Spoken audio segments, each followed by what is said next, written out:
نحمده ونصلي على رسول الكريم أما بعد السلام عليكم ورحمة الله وبركاته. You don't need to panic. I can see a few worried faces that, is he going to do another hour and a half shot, inshallah? No, we're going to keep it back to our normal sort of schedule, inshallah. أعوذ بالله من الشيطان الرجيم بسم الله الرحمن الرحيم. يا أيها الذين آمنوا, all those of you who believe, أنفقوا مما رزقناكم من قبل أن يأتي يوم لا بيع فيه ولا خلة ولا شفاء. All those of you who believe, spend from that which we have given to you.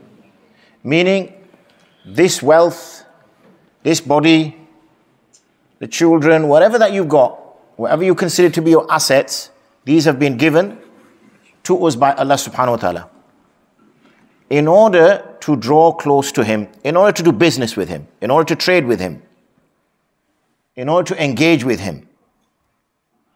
Why? Because this body, this wealth, these children, this brain, whatever skills you have, whatever assets you have, whatever strengths you have, these are finite. They will go. As we know, we can be a pretty sharp cookie. We learn so much in school. As soon as we come out of school, we struggle to, learn a couple of sentences, and we think, I used to study like 9, 10 subjects at school. How did I manage to do that? Now I can't, study one thing anymore. So the brain starts to deteriorate. Obviously, as you get even older, you can't remember which day it is. Similarly, the body, strong in youth. As we get older, it gets weaker. We struggle.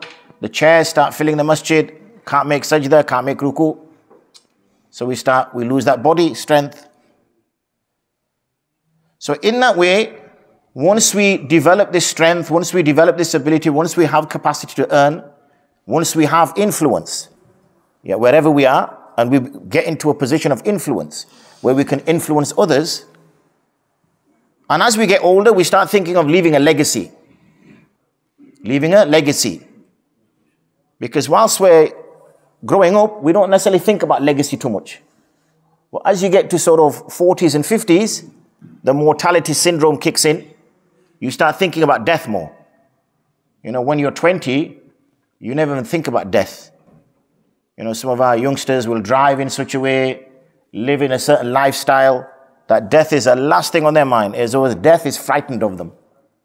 And then as we flip that on 20 years later, we become frightened of death. And there's that mortality thing. And so now what we've got to be looking at is, when I'm gone, and that work that I've done will cease. I will no longer pray. I will no longer fast. I will no longer give zakat. I will no longer be reciting the Quran. That will all come to an end. What have I left behind which will continue that work?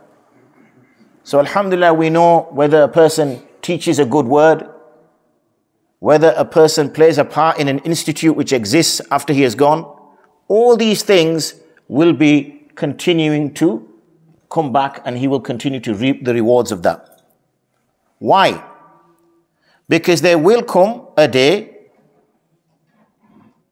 when all this will cease to exist, in that there will be no bait. You cannot transact anything now anymore. The till is closed. Wala khulla. Now you can't use friendship, use influence anymore. Whereas now you're in a situation, you can phone a friend, you can get some help. That no longer exists. Wala shafa'a. No one can intercede for you.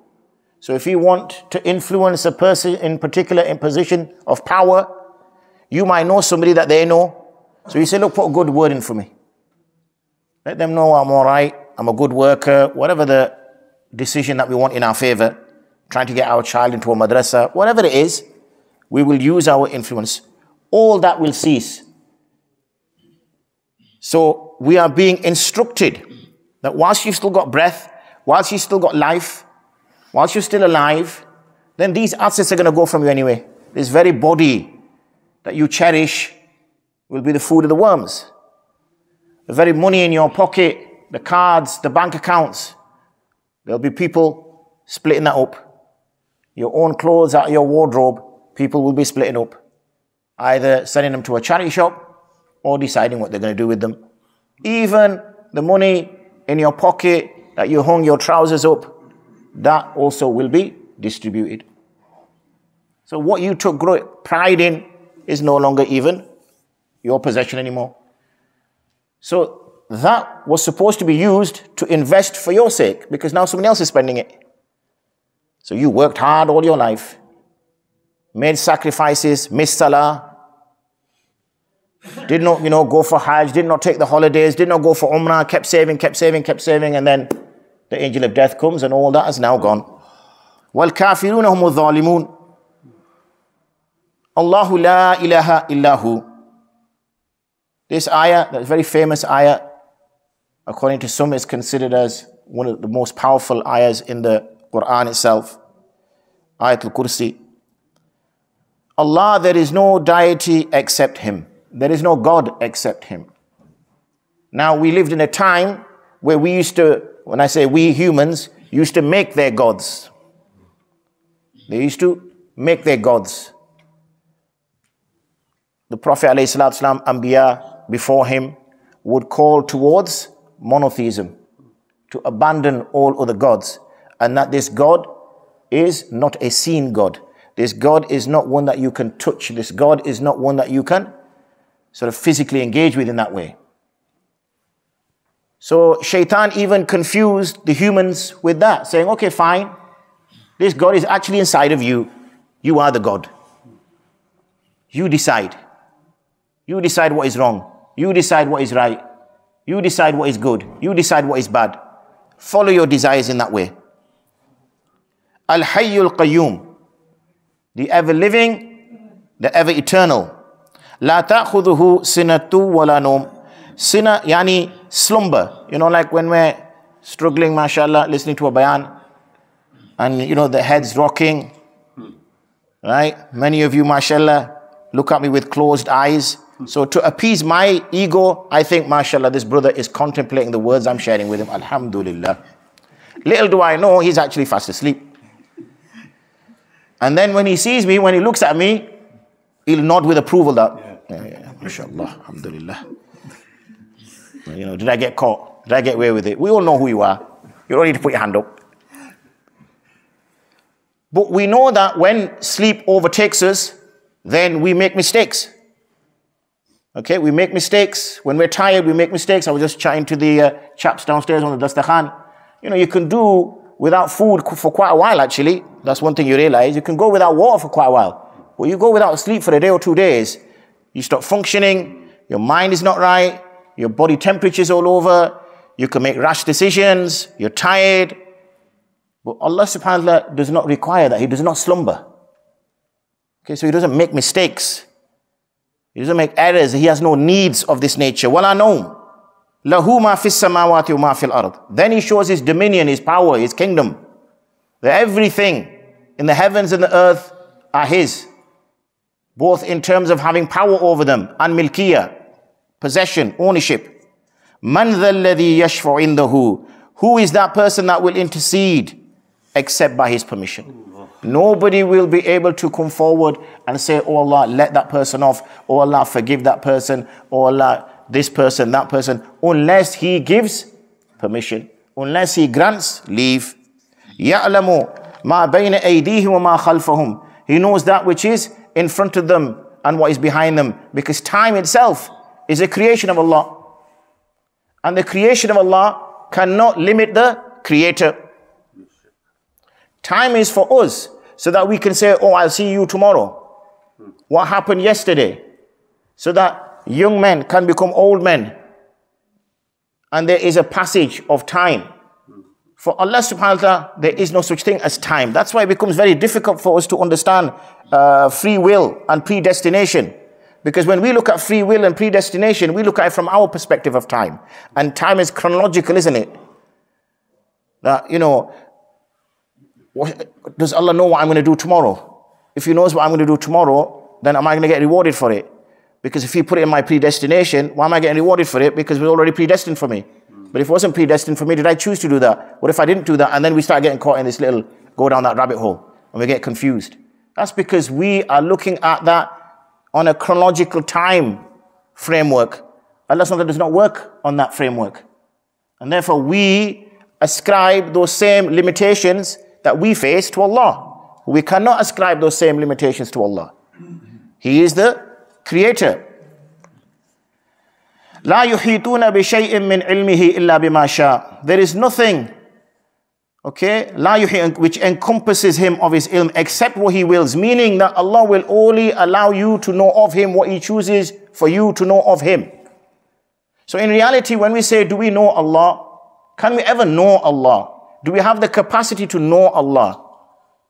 You know, does this thing, which is the creation of man, know me? A man created this. Does this thing know me? Does the table have capacity to know me as a creation? So in reality, what we only find out is we find out who we are. That's how we know Allah, if that makes sense. Because we find out that we are servants. So we must have a master. Even though we cannot fully understand that. But once we understand our position, that's when we become more aware of who Allah subhanahu wa ta'ala is. وَسِيَ كُرْسِيهُ السَّمَاوَاتِ وَالْأَرْضِ. His kursi extends across the heavens and the earth. وَلَا يَؤُودُهُ حِفْظُهُمَا. And he does not tire safeguarding them. وَهُوَ الْعَلِي الْعَظِيمُ. And he is the high, the powerful. لَا إِكْرَاهَ فِي الدِّينِ. There is no compulsion in faith, meaning nobody should be forced to go into Jannah. Nobody should be forced to go into Jannah. They should choose to go into Jannah. They should be given the option. Would you like to go to Jannah? Sounds like a good thing. What do I need to do? This is what you need to do. Like when we find out that some jobs are going. So we know some friends who are out of work. So we say, oh, you're looking for a job? Yeah, okay, well, this is what you need to do. This is an application. You've got to fill this in. You've got to take over there. You've got to do this. So the question that we've got to put to people is, do you want to go to Jannah? Yes, no, no, okay, fine. How are you going to force somebody to go to Jannah when he's telling you, I don't want to go? So once he says, yes, I want to go to Jannah, say, okay, this is the way now. Now I'll show you the way. So la ikraha fi din, there's no compulsion. But once a person has accepted, this is also because now, unfortunately, we've all become sort of self-made scholars. So when we go to the Quran now, and we try to understand the Quran itself. Obviously we can't, so we go to an English translation, which is written by a person. So here's his own interpretation now. And we look at it and we think, look, this says there's no compulsion in religion. So if I don't want to pray, I shouldn't have to pray. There's no compulsion. If I don't want to fast, I shouldn't have to fast. If I don't want to go for Hajj, because there's no compulsion. Why is there compulsion? Why are we always enjoining on our children to do this and this and this and this? That's compulsion. This is in reference to accepting the deen. Once the deen has been accepted, there are rules. If you want to join your local golf club, they don't come knocking on your door, drag you out and say, right, you have to join this golf club. They give you the choice. Do you want to join this golf club? And this is what we offer for you. We offer you this, we offer you that, we offer you this, we offer you that. And you say, yes, sounds like a good plan. Right, these are the rules. Yeah, these are the rules. This is the uniform. This is what you have to wear. These are the times you turn up. This is how much you're going to have to pay. You can't do this on the golf course. You can't do this. You can't do that. You can't do this. You can't. If you say, oh, I'm not going to play by those rules, it's not a problem. We won't give you membership. So in the same way, once we join the family of Islam, once we made that decision, we're not forced to, but once we make that decision, then we have to abide by the rules. Like everything else has rules. قَدْ تَبَيَّنَ الرُّشْدُ مِنَ الْغَيِّ. Indeed, he has clarified, or the rushd, the guidance, the true guidance has been clarified from the ghayy, the deviance. فَمَنْ يَكْفُرْ بِالطَّاغُوتِ. So those who disbelieve in taghut, the shayateen, the false deities, all those things which are set up in retaliation to Allah subhanahu wa ta'ala, وَيُؤْمِنُ بِاللَّهِ, and they believe in Allah, فَقَدْ اسْتَمْسَكَ بِالْأُرْوَةِ الْوُثْقَى. Then they have grasped onto the firm grasp. They've held on to something. Their faith is protected. And we talked about this faith. لَا انْفِسَامَ لَهَا وَاللَّهُ سَمِيعٌ عَلِيمٌ. Allahu waliyul ladhina amanu. And this verse itself should give happiness to a believer. It should give happiness to a believer. Allah subhanahu wa ta'ala is saying is that Allah is the protector of those who believe. He is their wali. He is their protector. يُخْرِجُهُمْ مِنَ الظُّلُمَاتِ إِلَى النُّورِ. He takes them out from the darknesses to the light. Interesting that zulumat is plural And light is singular. Zulumat is plural. And Nur is singular. Why? Because there's only one path of guidance. Yeah? But there are many paths of deviation. There's only one path of guidance. So Muslims don't profess, I had to check this out, so I'm not going to act clever, an omnistic view. Omnistic means that all religions are equal and they all lead to God. Muslims don't adopt that. That does not mean that we disrespect people of other faith. That's their choice. We've just seen already, la ikraha fid din. People should be free to choose what they want to be. If they wish to be a Christian, that's their choice. If they wish to be a Jew, that's their choice. If they wish to be an atheist, that's their choice. Allah subhanahu wa ta'ala gives them that choice. Forget whether we decide to give somebody that choice or not. Allah is giving them that choice. Why? Because they have to decide that they wish to go to Jannah. But we do not then say that all paths lead to God. Only one path leads to God. Only one path leads to Allah. That is Islam. That is accepting the religion of Islam and accepting Muhammad sallallahu alaihi wasallam as the final prophet who was sent to the whole of mankind across the whole planet up until Yawm al-Qiyamah. Has to accept those terms. If they don't accept those terms, if there's any doubt, if there's any confusion, then it is one of the dhulumat. It is one of the darknesses. وَالَّذِينَ كَفَرُوا أَوْلِيَاءُهُمُ الطَّاغُوتُ. As for those who deny Allah, those who work against Allah, those who make plots and plans against Allah, then their guardian, their protector is the Taghut. What do the Taghut do? يُخْرِجُونَهُمْ مِنَ النُّورِ إِلَى الظُّلُمَاتِ. What they do is they take you out from the light and give you all these alternatives. So we had a conversation that nowadays a lot of workplaces and places of education are doing this moments of, what do they call it? Yani, Sajid Bhai? Mindfulness. Mindfulness, where let's all just say, close your eyes. You can make a noise if you want, or you don't have to make a noise, and just reflect. Because this is now being brought that they know that the human fitrat requires a belief in a higher power. They accept that, but they set up another zulumat. Let's give an alternative to that. Let's give an alternative to salah. They know the body needs, the soul needs salah. They know that. But if they say, oh, believe in Allah, then that undermines everything. So give alternative theories. Let's give alternative pathways. أولئك أصحاب النار هم فيها خالدون ألم تر إلى الذي حاج إبراهيم في ربه. Do you not see? This is the folly of the arguments that are being put forward. So an example is given that do you not see to that being that debates or debated with Ibrahim alayhi salatu wasalam with regards to his Rabb.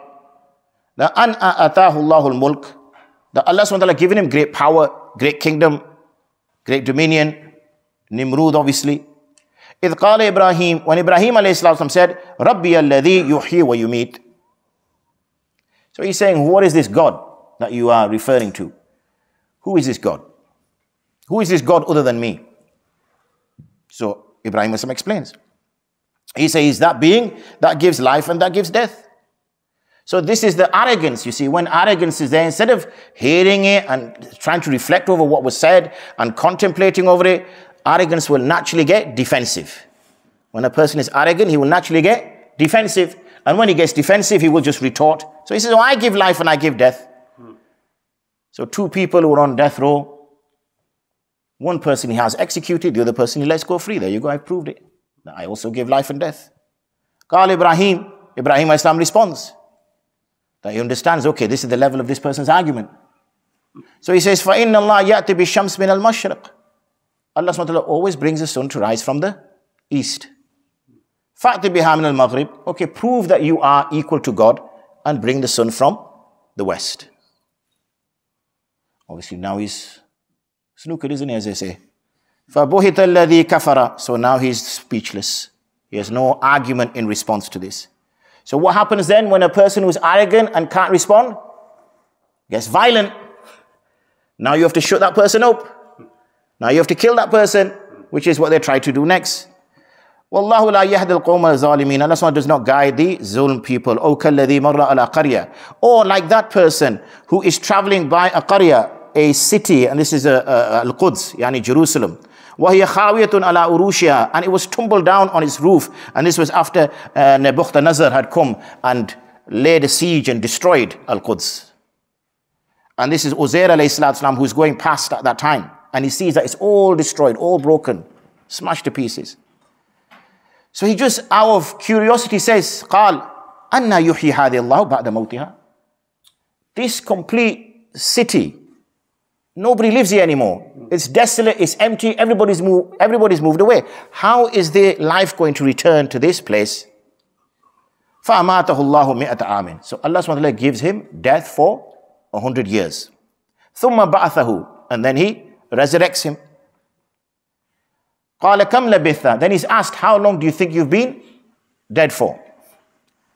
قَالَ لَبِثُّ يَوْمًا وَبَعْدَ يَوْمٍ. Why? Because when he was traveling by, it was sort of, the sun was out, it was early morning, and now it looks like the sun is setting. So he thinks, okay, it's been about roughly a day. I've fallen asleep. Obviously, happens. I fell asleep, I've got up. قَالَ بَلْ لَبِثَّ مِئَةَ عَامٍ. No, you've been asleep for 100 years. فَانْظُرْ إِلَىٰ طَعَامِكَ وَشَرَابِكَ لَمْ يَتَسَنَّ. Now look towards your food and water. Food and water lasts for 3-4 days before you got to hang on, kid. You're hanging on. Your eyes are going. You just hang on. Nearly there. Nearly there. Help him. So look at your food and water. It is exactly how you left it. Lam yatasanna. It's not aged at all. Wanzur ila himarik. But however, look at your donkey. Look at your donkey. What happened to the donkey? The donkey had died, the flesh had gone, the bones would even started to deteriorate. So the thing which should have still been relatively okay has deteriorated, and the thing which should have deteriorated is not. That shows that it's Allah subhanahu wa ta'ala who deteriorates these things. But He places His asbab through these things. Allah subhanahu wa ta'ala can bring rain without clouds. But does He bring rain without clouds? Not usually. Not usually. If He wants to prove a miracle, yes, He will. But He will always place asbab. He has the laws of physics, the laws of biology, the laws of chemistry in order to make this world work. Every time you pick something up and you drop it, gravity will take effect and it will fall to the ground. But does Allah have capacity that if I put an apple here and I let go and it stays suspended there? Of course He can. This is what we refer to as the karamat of the awliya and the mu'jizat of the anbiya, where it goes against the laws of physics, where it goes against the laws of chemistry, where it goes against the laws of biology. This is going against the laws of chemistry. Something which has been left for so long should have gone off, should have deteriorated. It's not. Yet a creature which should have been relatively okay has. Wanzur ila himarik. Look towards your donkey. وَلِنَجْعَلَكَ آيَةً لِلنَّاسِ. And we're going to make this as a sign for the people. Wanzur ila al-izam. Look at his bones. كَيْفَ نُنْشِزُهَا. And as he saw, the bones of the animal came together until the bones took shape. The flesh reappeared until the animal's flesh appeared. The skin reappeared until that donkey was exactly how he had seen it as he thought earlier in the day. فَلَمَّا تَبَيَّنَ لَهُ. When he saw this, that if Allah subhanahu wa ta'ala can bring this donkey back to life, then populating a city is easy. Populating a city is easy. This is a dead animal. قال أعلم أن الله على كل شيء قدير. وإذ قال إبراهيم. Ibrahim alayhi salam, again out of curiosity, asks, أرني كيف تحيي الموتى. Because this is one of the things that we really struggle to accept. A life after death. This is the one thing. If we accept life after death, we would be the best of believers. Yeah? Easily. If you literally believed absolutely 110% that when you die there is a new life, you would literally not do anything else, wouldn't you? You'd just be worshipping all day because you know that it doesn't matter if I don't have a job. It doesn't matter if I don't have a house. It doesn't matter if I don't have a car. Oh, look what I'm going to have in Jannah. You know, okay, I'll have a tough life. Mrs. will shout at me. Okay, but, you know, how long am I live for? A month, a year, 5 years, 10 years? I'm going to die. So I might as well go out like this.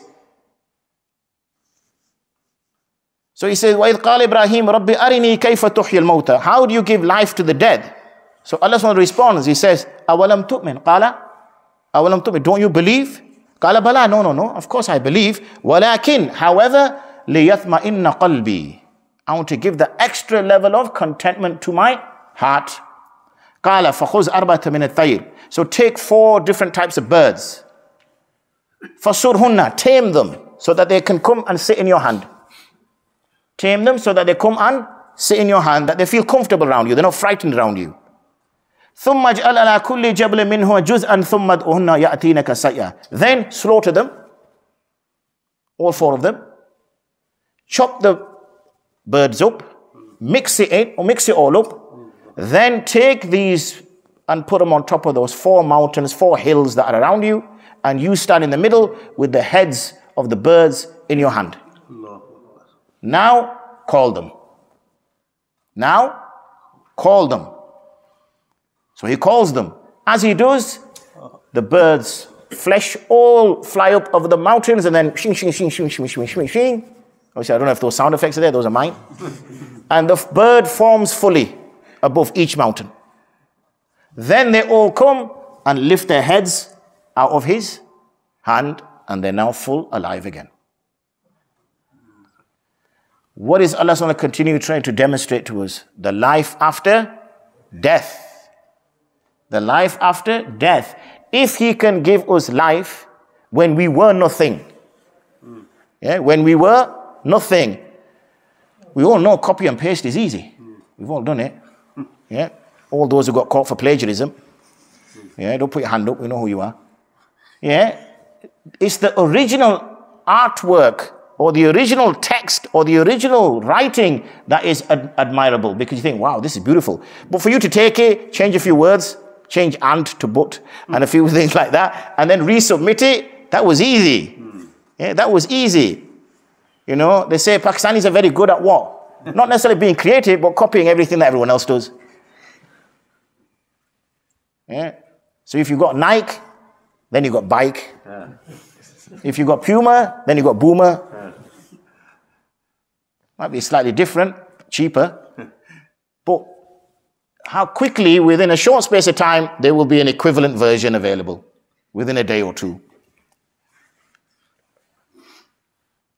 So this is what he's demonstrating again and again. Now, these are verses of the Quran. This is why we have to be so careful when we make statements when we don't know what is in the Quran. That am I saying something which is going against an ayat of the Quran? If you say something which goes against an ayat of the Quran and you are unaware of it, one can be excused for ignorance. But if you become aware of it, that person goes out of the fold of Islam. Because a verse of the Quran is mutawatir. A person has to bring iman on every verse of the Quran. He has to believe on every single verse of the Quran to remain as a Muslim. So there, one can't say, oh, these are like kind of made up, you know. They have to believe this happened. They have to believe this. This is a definition of a Muslim. This is a definition of a mu'min. But because we're so detached from the Quran, because we're not aware of what's in there, and because we've got a big mouth, we're always talking and giving opinions. When we should button it up until we know what is out there, until we know what's in the Quran, until we know what the Prophet ﷺ, because it's not just restricted to the Quran. We're not Quranists. We are Ahl Sunnah wal Jama'ah. Ahl Sunnah wal Jama'ah. What does that mean? A Quranist is somebody who says, I only go by what the Quran says. The Prophet ﷺ says that you have to be Ahl Sunnah wal Jama'ah, meaning that you go according to the Sunnah of the Prophet ﷺ as well as the Sunnah of the Khulafa Rashideen. And Jama'ah means the congregation of the believers. That is Jama'ah. That is the Jama'ah. That's why we use that phrase.